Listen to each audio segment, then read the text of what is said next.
Hai, saya Mata Suherman. Hari ini kembali ke sesi Q&A dan aku sudah milih satu buah pertanyaan dari kolom chat di bawah ini yang mempertanyakan mengenai impact dari smartphone fotografi untuk dunia profesional.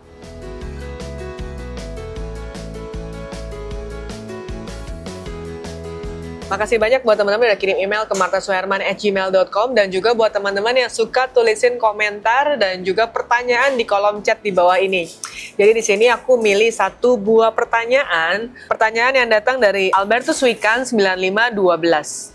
Bagaimana pengaruh kamera smartphone terhadap industri fotografi profesional? Nah, sebelum aku jawab pertanyaan kali ini, aku ingin ngucapin makasih banyak buat teman-teman yang selalu support channel ini, yang sudah share bagi teman-teman lain yang belajar fotografi, dan juga buat teman-teman di sini yang baru aja ketemu channelnya, jangan lupa di subscribe sekarang karena setiap minggunya saya membahas tentang fotografi dan beragam industri kreatif. Dan di sini buat teman-teman yang menanyakan apakah saya ada jasa fotografi, videografi, dan juga social media management, teman-teman bisa langsung kontak ke nomor di bawah ini. Dan juga buat teman-teman yang menanyakan apakah saya bisa dipanggil untuk kebutuhan kampus, perusahaan, ataupun komunitas. Oke, menjawab pertanyaan ini yang sebenarnya pertanyaan yang sudah lumayan banyak ditanyakan oleh teman-teman yang pencinta fotografi di sini ya. Apakah smartphone memiliki impact dalam dunia profesional? Nah, di sini mungkin ada beberapa hal yang harus dibedakan juga karena kalau kita bicara tentang fotografi profesional itu otomatis kita bicara fotografi sebagai profesi bagi orang-orang tertentu yang memang menjual jasa fotografinya tersebut, skill fotografinya. Nah, di sini smartphone ini memang menjadi satu hal yang sangat menarik untuk dibahas belakangan ya, karena selain bentuknya yang praktis dan bisa dibawa kemana-mana, dan juga perkembangan secara teknologinya berkembang sangat-sangat pesat. Jadi kalau teman-teman mungkin notice di beberapa tahun ke belakang itu Nikon sudah sempat menutup pabrik yang khusus untuk kamera-kamera pocket karena dia sadar bahwa tidak bisa compete dengan smartphone untuk kedepannya. Kalau kita bicara tentang hal dunia profesional, pastinya di dalam sebuah industri itu ada beberapa spek atau kualitas yang harus kita penuhi. Agak sedikit berbeda nih kalau kita menggunakan fotografi sebagai kebutuhan kita as a passion. Kita hobi, suka foto-foto, lalu kemudian kita bisa pakai kamera apapun untuk mendapatkan satu buah visual.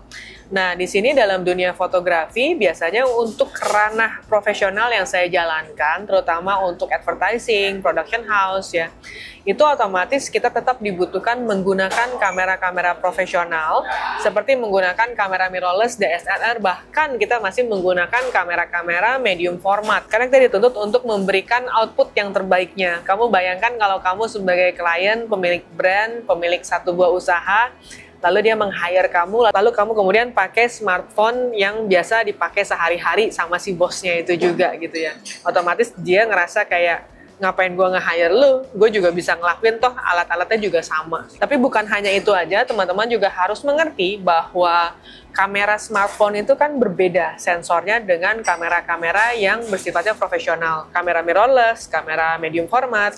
Kalau teman-teman di sini mungkin belum tahu seperti apa sih perbedaannya sensor-sensor kamera, nah teman-teman bisa cek di video saya sebelumnya pembahasan tentang sensor kamera dan seberapa kecil sensor yang digunakan untuk smartphone kamu. Nah, di sini kalau kita bicara tentang sensor, otomatis memang smartphone itu yang paling kecil. Dan yang kedua yang teman-teman harus ketahui adalah mengenai lensa itu sendiri. Kamera smartphone itu biasanya tidak dilengkapi dengan lensa-lensa yang profesional. Karena dalam fotografi itu yang memiliki andil yang penting bukan cuma sekedar kameranya aja. Kita otomatis juga harus bicara tentang lensa yang digunakan.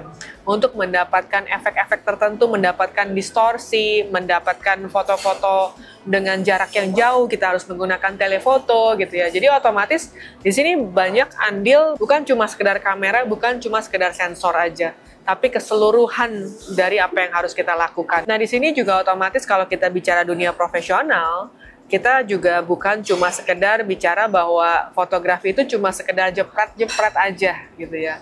Di sini fotografi kita juga dihadapkan bagaimana kita bisa menjawab permasalahan-permasalahan yang dimiliki oleh klien kita sendiri.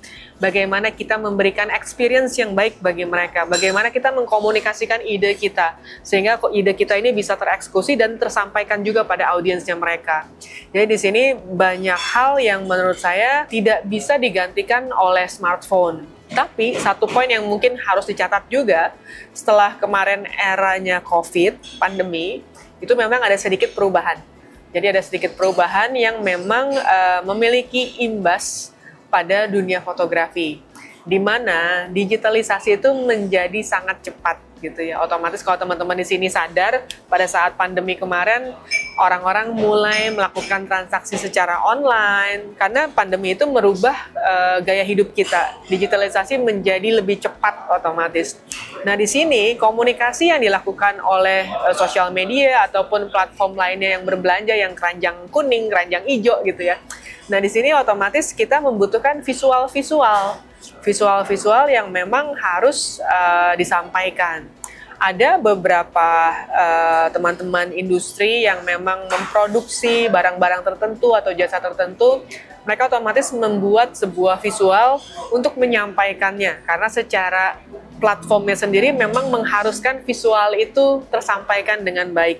Di sini teman-teman bisa, ya pasti udah familiar banget dengan Instagram, dengan Facebook gitu ya, mereka jualan di sana. Lalu kemudian juga kita bicara tentang Shopee gitu ya, atau TikTok, otomatis semuanya tuh bentuknya visual. Nah, di ranah ini otomatis smartphone jadi memiliki andil. Buat teman-teman yang belajar fotografinya mungkin tidak sedalam teman-teman yang berprofesi sebagai fotografer profesional, otomatis mencoba menggunakan kamera-kamera smartphone untuk memaksimalkan jualannya mereka nih, untuk mengkomunikasikan jualannya mereka. Di sini memang smartphone akhirnya membantu teman-teman untuk mengkomunikasikan. Tapi balik lagi, kalau kita menjual jasa fotografi kita kepada klien, kemudian kalau ditanya, aku punya satu produk, lalu kemudian ingin dijual, kemudian fotonya kayak gimana, kemudian kamu jelasin behind the scene pemotretan kamu pakai smartphone, kemudian kamu juga pakai fasilitas yang mungkin seadanya banget, terlalu sederhana, itu klien kita pasti ada satu perasaan yang, bisa nggak ya dia nge-handle, profesional nggak ya? Jadi kesan itu menjadi kurang elegan, menjadi kurang profesional karena alat-alat yang digunakan terlalu common, terlalu biasa gitu. Tapi bukan berarti beberapa kondisi atau beberapa jasa yang mungkin di daerah dilakukan, itu mungkin masih aja bisa dilakukan dengan smartphone tersebut. Tapi kalau bicara di ranahku as a profesional yang kita ketemu dengan brand, itu biasanya memang tidak tergantikan. Jadi kita tidak bisa mengganti kamera mirrorless ataupun medium format dengan smartphone yang kita miliki. Dan kemudian mungkin ada beberapa teman-teman di sini yang pernah dengar ya, ada satu produsen smartphone yang hasil fotonya bisa di print segede billboard gitu ya. Jadi kalau teman-teman mungkin kalau aku boleh sharing, ketika teman-teman memotret satu buah gambar lalu di print di atas di billboard seperti itu, and then siapa yang ngelihat detailnya gitu. Itu yang menjadi pertanyaan, karena biasanya yang jaraknya jauh, billboard itu biasanya tidak tajam pun akan nampak tajam pada jarak tertentu, jarak yang jauh. Tapi teman-teman harus bayangkan kalau misalkan foto kamu di print segede pintu, segede lift, segede mobil, dan secara jarak pandangnya itu lebih dekat, itu lebih berbahaya. Jadi kalau misalkan ditanya apakah smartphone itu bisa di print segede billboard, ya bisa aja. Apakah tajam, itu yang masih dipertanyakan karena jaraknya cukup jauh untuk melihat apakah foto tersebut tajam atau tidak. Nah, mungkin kira-kira seperti itu share-nya buat teman-teman yang mungkin di sini ada pendapat yang berbeda, atau mungkin di sini ada teman-teman yang sudah melakukan bisnis dengan menggunakan smartphone. Mungkin teman-teman bisa share di kolom chat di bawah ini kira-kira bagaimana pendapat kamu dan bagaimana pengalaman kamu. So, thank you for watching. Jangan lupa like, comment, subscribe, dan juga share. Bye!